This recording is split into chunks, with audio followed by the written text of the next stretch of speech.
Good morning guys. আজ আমি শিলিগুড়িতে আছি, তোমরা দেখতেই পাচ্ছ। আজ তোমাদের সাথে আমি শেয়ার করতে চলেছি শিলিগুড়ির ফেমাস মার্কেট, সেটার নাম হচ্ছে হংকং মার্কেট। সেই হিসাবে তোমাদের সাথে তুলে ধরছি যে হংকং মার্কেটটা কেমন এবং হংকং মার্কেটে আমরা কী কী জিনিস নিলাম, সেই হিসাবেই এই ভিডিওটা তোমাদের সাথে তুলে ধরছি।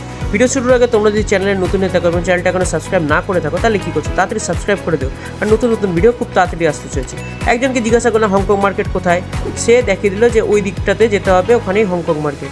হংকং মার্কেটটা তোমরা ধরতে পারো বিধান মার্কেটের নিকটবর্তী, মানে বিধান মার্কেটে ঢুকলেই তোমরা হংকং মার্কেটে ইজিলি ঢুকতে পারবে শিলিগুড়িতে হংকং মার্কেট।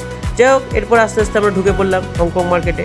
এই যে দেখতে পাচ্ছ থোড়ে থোড়ে জিনিসপত্র সাজানো আছে, মানুষজনের ভিড় দেখতে পাচ্ছ। এই যে দেখতে পাচ্ছ হংকং মার্কেটের জিনিসপত্র, স্পিকার থেকে আরম্ভ করে, ঘড়ি থেকে আরম্ভ করে, মোবাইল ফোন থেকে আরম্ভ করে, কি না এখানে দারুণ জিনিসপত্র আছে তোমরা দেখতে পাচ্ছ। এবং হংকং মার্কেটে তোমরা অনেক সস্তায় জিনিসপত্র পেতে পারো যদি তোমরা বার্গেনিং করতে পারো ঠিকঠাক করে। হ্যাঁ, আমরাও প্রথম গেছিলাম বলে বার্গেনিং ঠিকঠাক করতে পারিনি বলে অনেক কিছু মিস করেছি।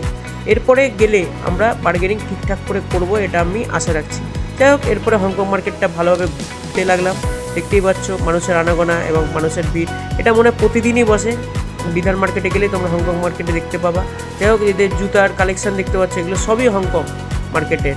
ব্র্যান্ডেড জিনিসপত্রও পাবে, মানে আদিদাস থেকে আরম্ভ করে সমস্ত কিছু ব্র্যান্ডেড জুতাও পাবে, তবে ওগুলো ফেক, মানে একটা ধরনের কপিও বলা যেতে পারে। এরপরে আমরা আস্তে আস্তে হংকং মার্কেটে ঢুকে এক এক জিনিস পরীক্ষা নিরীক্ষা করতে লাগলাম এবং কিছু জিনিস পছন্দ হলো। তোমরা দেখতেই পাচ্ছ এত কিছু জিনিস সাজানো আছে। যে বুদ্ধদেবের মূর্তিটা আমাদের পছন্দও হলো।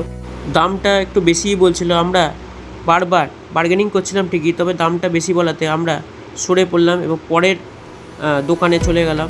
আমরা কি কিনলাম এবং আমরা ঠকে গেলাম কিনা, আমরা কখন বাড়ি আসলাম এবং আমাদের প্রোডাক্ট এখনও চলছে কিনা, এসব জানার জন্য পরের ভিডিওর জন্য অপেক্ষা করুন।